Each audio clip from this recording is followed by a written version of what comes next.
चंडीगढ़ में इनेलो नेता अभय चौटाला ने कहा, अगर मेरे इस्तीफे से किसानों का कोई हल निकलता हो तो मैं इस्तीफा देने के लिए तैयार हूं। अभय ने बीजेपी नेता ओपी धनखड़ पर निशाना साधते हुए कहा कि हरियाणा के कृषि मंत्री रहते हुए कभी भी एसवाईएल की बात नहीं की। एसवाईएल के बहाने किसान आंदोलन को कमजोर करने की साजिश है। अभय ने कहा, सीएम अहंकारी हो रहे हैं। अभय चौटाला ने कहा कि 1996 में बंसीलाल की सरकार थी जो 3 साल की चली। इसके अलावा अभय चौटाला ने और क्या कुछ कहा, आपको सुनाते हैं।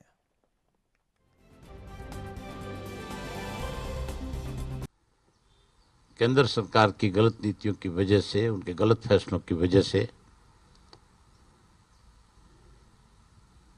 जो दिल्ली के सराउंडिंग अलग अलग बॉर्डर्स के ऊपर अपने फूल से मासूम बच्चों को लेकर के बैठे हैं, कैसे उस आंदोलन को कमजोर किया जाए,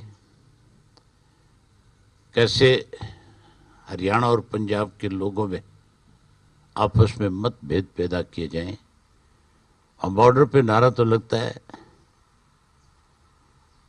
पंजाब हरियाणा की एकता का, छोटे और बड़े भाई का। और हमारी सरकार जो है उस छोटे और बड़े भाई में मतभेद पैदा करने के लिए एक दिन का उपवास करती है। ये उपवास नहीं, ये बकवास है। अगर सरकार को एसवाईएल की चिंता होती तो फिर एसवाईएल का फैसला तो 10 नवंबर 2016 को हरियाणा के हक में आ गया था और फैसला आने के बाद 19 नवंबर को हमारे मुख्यमंत्री ने एक सर्वदलीय बैठक बुलाई थी। उस बैठक में एक निर्णय हुआ था कि हम देश के राष्ट्रपति से मिलेंगे और देश के प्रधानमंत्री से मिलेंगे। और उसमें यह तय था कि हमने अपना पक्ष जो है राजनीति से ऊपर उठ करके हरियाणा को उसके हिस्से का पानी मिले, इसके लिए कोर्ट के फैसले को ध्यान में रख करके केंद्र की सरकार से रिक्वेस्ट करेंगे कि इस फैसले को लागू करके और हरियाणा के किसान को उसके हिस्से का पानी दिलाओ। हम राष्ट्रपति से मिलने गए, मुख्यमंत्री के नेतृत्व में मिलने गए। हमने यहां तक भी कहा था कि मुख्यमंत्री जो फैसला लेगा हम उसके साथ होंगे। कभी इस सरकार ने नहीं सोचा कि हरियाणा के प्रदेश के किसान के साथ कोई अन्याय हो रहा है और उसको कैसे न्याय मिले, इसके लिए तुम्हारी क्या जिम्मेवारी है।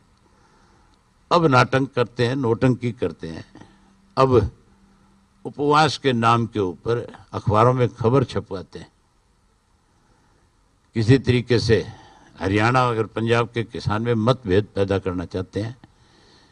जिस किस्म के ओछे हथकंडे इन्होंने अपनाए हैं, उससे ये अपने इस योजना में कामयाब नहीं होंगे। किसान और ज़्यादा मजबूत होकर के अब आने वाले समय में केंद्र की सरकार को इस बात के लिए मजबूर करेगा और बड़ी संख्या में किसान वहां जाएंगे और जाकर के केंद्र की सरकार को मजबूर करेंगे और हर हालत में इस किसान दिवस पे कल शपथ लेंगे कि हम तब तक इस आंदोलन को इसी तरह जारी रखेंगे जब तक किसान के साथ न्याय नहीं हो जाएगा।